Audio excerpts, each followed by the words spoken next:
and where their strengths really do lie.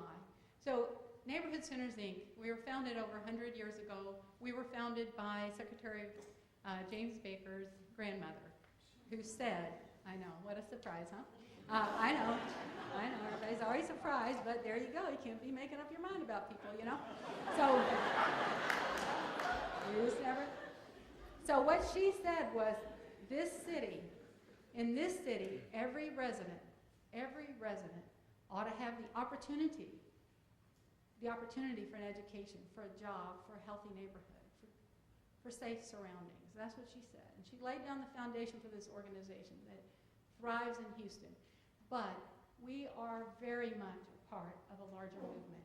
And if you are now a United Neighborhood Centers of America member, you are now a part of that movement.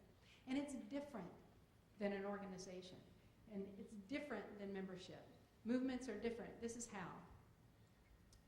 We're not united in movements by what we do. Some of you do Head Start. Some of us do housing. Others do community centers. Some of us transform specific neighborhoods from Atlanta to Detroit to Orlando to Midland, Texas. Yay, I'm glad you're here. West Texas is a hard country to work. Just telling you. And it's always not, you know, and you guys are actually complaining in Washington about it's 95 degrees. That's a dadgum cold spell. So I think I might have lost my train of thought. But anyway, now, you know how it is when a lot of trains are leaving the station at one time? If you're over 50, you know what I'm talking about.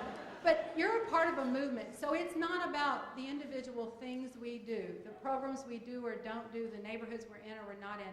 A movement is really about a set of beliefs. Now here are the beliefs that make up, in the united part of the United Neighborhood Centers of America, here's the united part. We are united in our belief that the human spirit is not extinguishable, that it can't be snuffed out by poverty. It can't even be snuffed out by hurricanes. It can't be snuffed out when you're standing in Lower Ninth and there's nothing left except the tiny concrete steps that were led to each house there. The human spirit is not extinguishable. That's a belief that we all hold and unites us. We believe that all people, everyone, should have a voice in decisions that affect them, and that those voices are important, and all the wisdom and leadership and knowledge that's needed in any neighborhood is already there. That the capacity and potential of that neighborhood resides right there in the hearts and minds of the people who live there, and that working with them, neighborhoods can be transformed. Those are the beliefs that unite us. We're also united by a belief that change is possible. Now, when we undertook to work in Gulfton, it wasn't our first rodeo. You know what that means, right? That's Texan for we'd done it before. But everybody looked at us and said, this can't be done, it won't happen. So this is my message to those of you who are leaders, who have stood in different places in different cities and been told, yeah, that's fine, that worked there, but it'll never work on the other side of town. Or, yes, well, yeah, it worked in Detroit, but that's Detroit. It's not going to work in Orlando. You really can't listen to that. On a daily basis, what sustains me every day is on any given day, I walk out to the neighborhood. Just pick any one where you're working.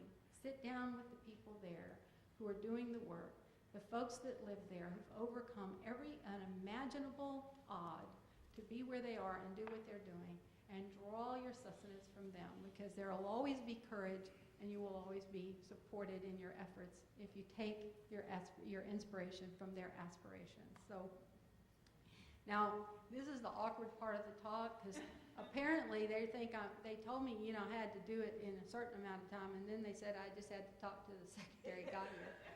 So I'm not going to do that, because that's just really awkward. But I want to do this.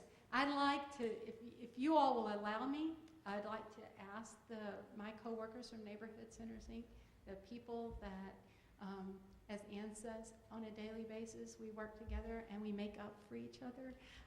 Can I ask them to stand so they can have a moment with me here?